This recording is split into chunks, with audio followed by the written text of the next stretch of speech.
Pakistani mortgage کے بارے میں بہت ڈیبیٹ کرتے ہیں اور کوئی یونیورسلی اویلیبل شریعہ کمپلائنٹ مارگیج آپشن نہیں ہے.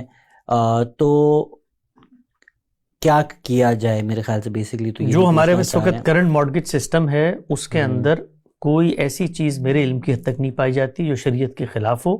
ہمارے ہاں جو بالعموم طریقہ ہے علماء کا وہ یہ کرتے ہیں کہ ماڈرن جو ٹرانزیکشن کے موڈ ہیں ان کو آج سے 1200-1400 سال پہلے جو فقہ تھی اس زمانے کی جو بزنس ٹرانزیکشن تھی ان کے اوپر منطبق کر کے دیکھتے ہیں. اگر وہ پورا اترے تو کہتے ہیں شریعت سٹینڈرڈز پہ پورے ہیں, اور اگر ان پہ پورا نہ اترے تو کہتے ہیں یہ تو شریعت کے خلاف ہے, اب ہم شریعہ کمپلائنس کو چیز لے کر آئیں گے.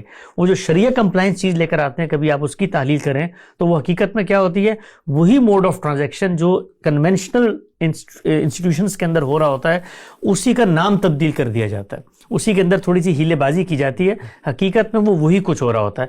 تو ہم اس چیز کی دعوت دیتے ہیں کہ جو بھی آپ کے سامنے موجودہ ماڈرن بینکنگ سسٹم ہے جب سامنے آتا ہے اس کے بہت سارے محاسن ہے جس نے انسانوں کو یہاں تک پہنچا دیا. آپ دیکھیے بینک کیا کرتا ہے, بینک تنظیم زر کرتا ہے. آپ 5 روپے دیتے ہیں, یہ 5 روپے دیتے ہیں, اتنا بڑا پول بنتا ہے کہ اب وہ دنیا بھر میں اگر کوئی کاروبار کرنا چاہتا ہے تو وہاں سے فائنینسنگ لیتا ہے تو کاروبار کر لیتا ہے. تو یہ ذہن میں رکھیں کہ پرنسپل سیکیورڈ فائنینسنگ 100% جائز ہے. آپ نے کسی کاروبار میں پیسہ لگایا اور اس شرط کے ساتھ لگایا کہ میرا اصل رقم اصل زر محفوظ رہے گا, نقصان میں شریک نہ ہو, صرف نفع میں شریک ہوں, بالکل جائز ہے.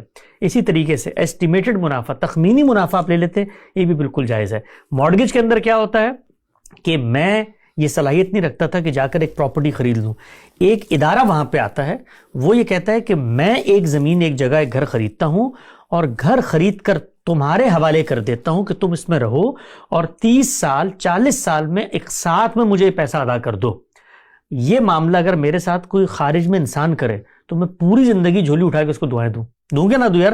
مطلب میں نے تو وہاں کرایہ دینا تھا ہر مہینے اور وہ کرایہ میرے کوئی ملکیت میں شمار بھی نہ ہوتا. یہ تو میرے اوپر احسان ہے کہ ایک انسٹیٹیوشن آگے بڑھا, اس نے مجھے کہا کہ بھائی تم لے لو, 30 سال میں مجھے تم یہ پیسے دے دینا. اب جو 30 سال میں وہاں پہ رہ رہا ہوں اس کا بھی کوئی کرایہ ہوگا کہ نہیں ہوگا؟ تو وہ جو کرایہ ہے وہ کرایہ اصل رقم میں شامل کر کے بینک آپ سے وصول کرتا ہے. یہ معاملے کی حقیقت ہے.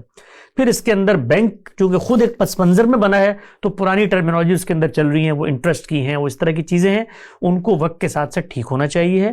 لیکن حقیقت کے اعتبار سے ہمیشہ معاملے کو دیکھنا چاہیے. اگر کوئی بکری شیر کی کھال پہن کے آ جائے تو وہ شیر نہیں بن جاتی. تو اگر بینک کسی چیز کو انٹرسٹ کہتا ہے تو اس کے کہنے سے انٹرسٹ نہیں بن جاتا, اس کی حقیقت کو دیکھنا چاہیے. تو انٹرسٹ ہمیشہ ہوتا ہے قرض پر. جب بھی میں قرض لوں گا اس پہ 1 روپیہ زیادہ نہیں لے سکتا. تو نہ کاروبار کے اندر کوئی انٹرسٹ ہوتا ہے اور نہ اس طرح کے معاملات جہاں پر آپ ہائر اینڈ پرچیز کر رہے ہوتے ہیں اس میں کوئی انٹرسٹ ہوتا ہے.